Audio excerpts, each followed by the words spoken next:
Hello friends, आज हम आप सभी को एकादशी व्रत की कथा लेकर आए हूँ। ये कथा बहुत ही महत्वपूर्ण है, तो आप लोग इस कथा को जरूर सुनिएगा। कहते हैं कि एकादशी जो लोग रखते हैं एकादशी का व्रत, उन्हें कथा बहुत ही महत्व होता है, सुनना चाहिए। तो चलिए आज वीडियो को शुरू करते हैं कथा के रिलेटेड बातें। तो फ्रेंड्स बने रहिएगा मेरे वीडियो पर, और वीडियो पसंद आती हो तो लाइक शेयर जरूर कर दीजिएगा। चलिए वीडियो को शुरू करते हैं फ्रेंड्स। पुत्रदा एकादशी का महत्व जान लेते हैं। सबसे पहले श्री युधिष्ठिर कहने लगे कि हे भगवान, मैंने सावन माह की कृष्ण पक्ष की कामिका एकादशी का सविस्तार वर्णन सुना है। अब आप मुझे सावन शुक्ल एकादशी का क्या नाम है, व्रत करने की विधि तथा इसका महत्व कृपा करके कहिए। मधुसूदन कहने लगे कि इस एकादशी का नाम पुत्रदा एकादशी है। इस एकादशी को पवित्रता एकादशी भी कहा जाता है। पुत्रदा एकादशी व्रत करने वाले व्यक्ति को पूजा के बाद सावन पुत्रदा एकादशी व्रत की कथा जरूर सुननी चाहिए। ऐसा करने से व्रत पूर्ण होता है और मनोकामनाएं पूरी होती है। अब आप शांतिपूर्वक इसकी कथा सुनिए। इसके सुनने मात्र से ही वाजपेयी यज्ञ का फल मिलता है। पुत्रदा एकादशी व्रत कथा चलिए आरंभ करते हैं। द्वापर युग के आरंभ में महिष्मती नाम की एक नगरी थी, जिसमें महिजीत नाम का राजा राज्य करता था। लेकिन पुत्रहीन होने के कारण राजा को राज्य सुखदायक नहीं नाम का राजा राज्य करता था। लेकिन पुत्रहीन होने के कारण राजा को राज्य सुखदायक नहीं लगता था।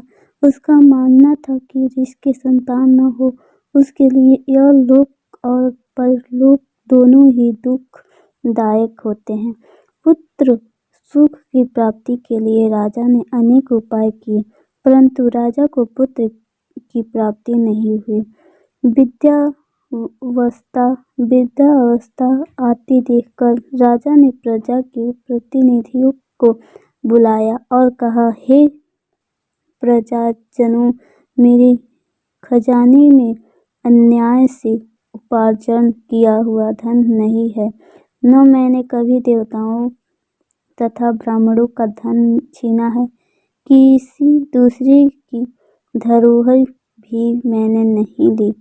प्रजा को पुत्र के समान पालता रहा। मैं अपराधियों को पुत्र तथा बांधवों की तरह दंड देता रहा।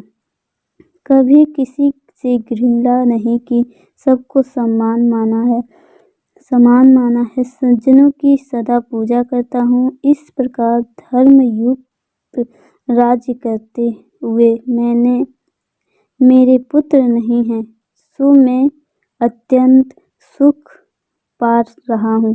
इसका क्या कारण है? राजा महिजीत की इस बात को विचारने के लिए मंत्री तथा प्रजा के प्रतिनिधि वन को गए। वहां बड़े बड़े ऋषि मुनियों के दर्शन किए। राजा की उत्तम कामना की पूर्ति के लिए किसी श्रेष्ठ तपस्वी मुनि को देखते फिरते रहे। एक आश्रम में उन्होंने एक अत्यंत वयोवृद्ध धर्म के ज्ञाता बड़े तपस्वी परमात्मा में मन लगाए हुए निराहार जितेंद्रिय जितात्मा जित क्रोध सनातन धर्म के गुण तत्वों को जानने वाले समस्त शास्त्रों के ज्ञाता महात्मा लोम मुनि को देखा, जिनका कल्प के व्यतीत होने पर एक रोम गिरता था। सबने जाकर ऋषि को प्रणाम किया। उन लोगों को देखकर मुनि ने पूछा कि आप लोग किस कारण से आए हैं। निसंदेह मैं आप लोगों को हित करूँगा। मेरा जन्म केवल दूसरों के उपकार के लिए हुआ है, इसमें संदेह मत करो।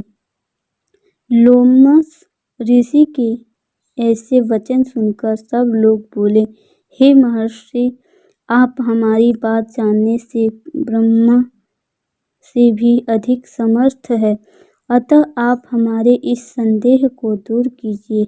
महिष्मती पुरी का धर्मात्मा राजा महिजित प्रजा का पुत्र के समान पालन करता है, फिर भी वह पुत्रहीन होने के कारण दुखी है।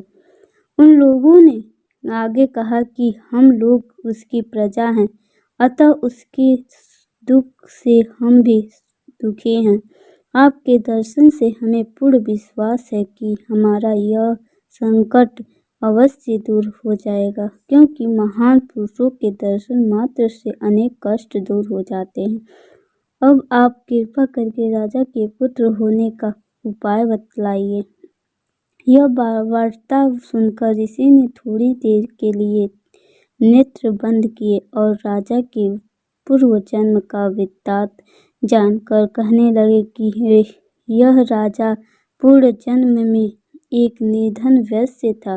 निर्धन होने के कारण इसने कई बुरे कर्म किए। यह एक गांव से दूसरे गांव व्यापार करने जाया करता था। एक समय ज्येष्ठ मास के शुक्ल की एकादशी के दिन मध्याह्न के समय जबकि वह 2 दिन से भूखा प्यासा था, एक जलाशय पर जल पीने गया। उसी स्थान पर एक तत्काल की ब्याही हुई ब्यासी गौ जल पी रही थी। राजा ने उस ब्यासी गाय को जल पीते हुए हटा दिया और स्वयं जल पीने लगा, इसीलिए राजा को यह दुख सहना पड़ा। एकादशी के दिन भूखा रहने से वह राजा हुआ और प्यासी गौ को जल पीते हुए हटाने के कारण पुत्र वियोग का दुख सहना पड़ रहा है। ऐसा सुनकर सब लोग कहने लगे कि हे ऋषि, शास्त्रों में पापों का प्रायश्चित भी लिखा है, अतः जिस प्रकार राजा का यह पाप नष्ट हो जाए, आप ऐसा उपाय बताइए। लोमस मुनि कहने लगे कि सावन शुक्ल पक्ष की एकादशी को, जिसे पुत्रदा एकादशी भी कहते हैं, तुम सब लोग व्रत करो और रात्रि को जागरण करो, तो इससे राजा का यह पूर्व जन्म का पाप अवश्य नष्ट हो जाएगा, साथ ही राजा को पुत्र की अवश्य प्राप्ति होगी। लोमस ऋषि के ऐसे वचन सुनकर मंत्रियों सहित सारी प्रजा नगर को वापस लौट आई और जब सावन शुक्ल एकादशी आई तो ऋषि की आज्ञा अनुसार सबने पुत्रदा एकादशी का व्रत और जागरण किया। इसके पश्चात द्वादशी के दिन इसके पुण्य का फल राजा को दिया गया। उस पुण्य के प्रभाव से रानी ने गर्भ धारण किया और प्रसव काल समाप्त होने पर उसके एक बड़ा तेजस्वी पुत्र उत्पन्न हुआ। इसलिए हे राजन, इस सावन शुक्ल एकादशी का नाम पुत्रदा पड़ा। अतः संतान सुख की इच्छा हासिल करने वाले इस व्रत को अवश्य करें। इसके महात्म्य को सुनने से मनुष्य सब पापों से मुक्त हो जाता है और इस लोक में संतान सुख भोग कर परम लोक में स्वर्ग को प्राप्त होता है। प्रेम से बोलिए जय श्री हरि विष्णु।